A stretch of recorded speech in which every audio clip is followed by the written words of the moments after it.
Bantam Doubleday Dell Audio Publishing presents The Matarese Circle by Robert Ludlum.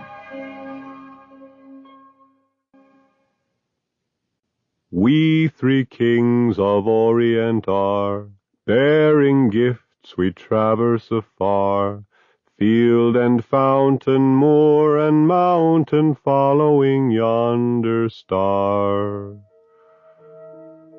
A dark Cadillac sedan turned the corner and crept past the carolers.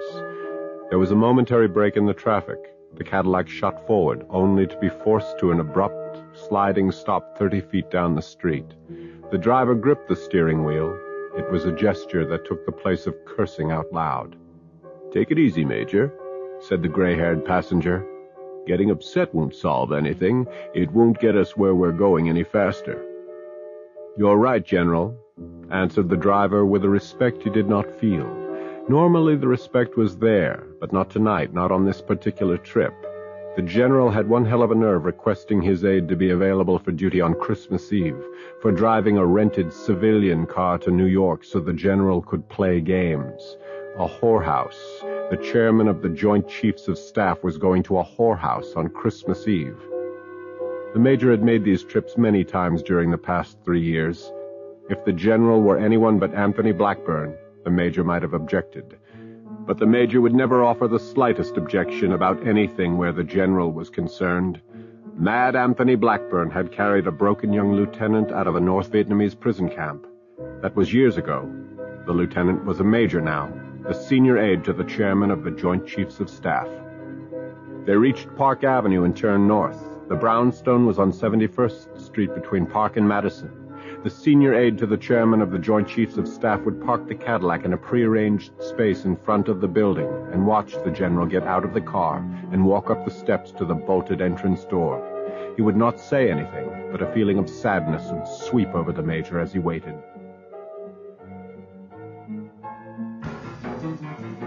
The major's thoughts were interrupted by the unexpected sounds that seemed to come from somewhere inside the brownstone. He listened, his breath suspended. There were shrieks of some kind, yelling, screams. People were screaming. He looked up at the house. The heavy door flew open as two figures ran outside and down the steps, a man and a woman. Then he saw it, and a massive pain shot through his stomach.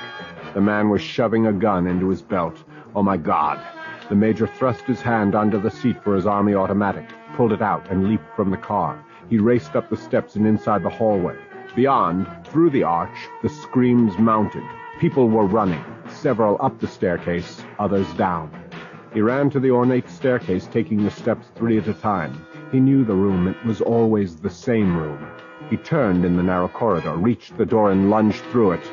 Oh, Jesus! The naked Blackburn covered with blood and painted obscenities. A dead girl slumped over him, her face on his genitals.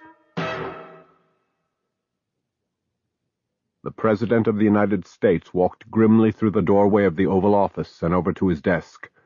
Already there and standing together were the Secretary of State and the Director of the Central Intelligence Agency. "I know the facts," said the President harshly in his familiar drawl, "and they turn my stomach. Now, tell me what you're doing about them." The Director of the CIA stepped forward. "New York Homicide is cooperating. We're fortunate insofar as the general's aide remained by the door and threatened to kill anyone who tried to get past him. Our people arrived and were at the scene first. They cleaned up as best they could." "Was it one of those weird, kinky New York murders, or was it something else?" "In my judgment," answered the director, "it was something else. I said as much to Paul here last night. It was a thoroughly analyzed, prearranged assassination." "Who's responsible?" "I'd say KGB. The bullets fired were from a Russian Grasburya automatic, a favorite weapon of theirs." "I must object, Mr. President," said the Secretary of State. "I can't subscribe to Jim's conclusion. That gun may be unusual, but it can be purchased in Europe. I was with the Soviet ambassador for an hour this morning. He was as shaken as we were." "The KGB," interrupted the director, "is often at odds with the Kremlin's diplomatic corps." "As the company is with ours?" asked the secretary. "No more than your own consular operations, Paul," replied the director. "God damn it," said the president. "I don't need that crap from you two. Give me facts. You first, Jim. The director opened the file folder in his hand. We went back 15 years and put everything we learned about last night into the computers. We cross-checked the concepts of method, location, egress, timing, and teamwork. We matched it all with every known KGB assassination. We've come up with 3 profiles, 3 of the most elusive and successful killers in Soviet intelligence. We've listed them in order of expertise. The president studied the 3 names. Talaniekov, Vasily, last reported post, Southwest Soviet sectors. Krylovich, Nikolai, last reported post, Moscow, VKR. Zhukovsky, Georgy, last reported post, East Berlin Embassy Attaché. There was a rapid knock on the Oval Office door. The president's senior communications aide entered without waiting for a response. "Sir, the Premier of Soviet Russia is on the red telephone." "Thank you," said the president, reaching for a phone behind his chair. "Mr. Premier, this is the president." The Russian's words were spoken rapidly, briskly, and at first pause an interpreter translated. "Mr. President," said the Premier, "I mourn the death, the murder, of General Anthony Blackburn. He was a fine soldier who loathed war as you and I loathe war. Your Central Intelligence Agency has produced 3 names it believes may be involved with the death of General Blackburn. They are not, Mr. President. You have my solemn word. In point of fact, one man, Zhukovsky, was hospitalized a week ago. Another, Krylovich, has been stationed at the Manchurian border for the past 11 months. And the respected Talaniekov is, for all intents and purposes, retired. He is currently in Moscow." "Thank you for the clarification, Mr. Premier. I realize it wasn't easy for you to make this call. Soviet intelligence is to be commended, as is your own. There are fewer secrets these days. Some say that it is good. I weighed the values and had to reach you. We were not involved, Mr. President." "I believe you. I wonder who it was." "I'm troubled, Mr. President. I think we should both know the answer to that." The Premier of Soviet Russia placed his hands on the long table beneath the window that looked out over a February day in the Kremlin. Seated around the table were 2 men and a woman. He leaned down and studied the photographs of a murder scene.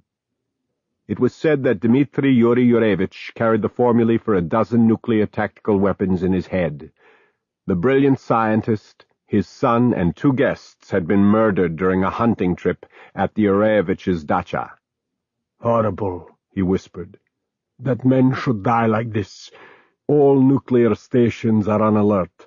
Our submarines approaching firing positions. I want this information transmitted to all embassies. Use codes Washington has broken." One of the men at the table leaned forward. He was a diplomat. "You take a risk I'm not sure is wise. We're not that certain of the reaction." The American ambassador was profoundly shocked. "I know him. He wasn't lying." "Then he wasn't informed," said the second man curtly. "Speaking for the VKR, we are certain. The bullets and shell casings were identified. They were fired from a Browning Magnum Grade 4. What more do you need?" "A great deal more than that. Such a weapon is not so difficult to obtain, and I doubt an American assassin would leave his business card." "He might, if it was the weapon he was most familiar with." The VKR man turned to the middle-aged woman, whose face was chiseled granite. "Explain, if you will, Comrade Director." The woman opened her file folder. "As you know, there were 2 assassins, presumably both male.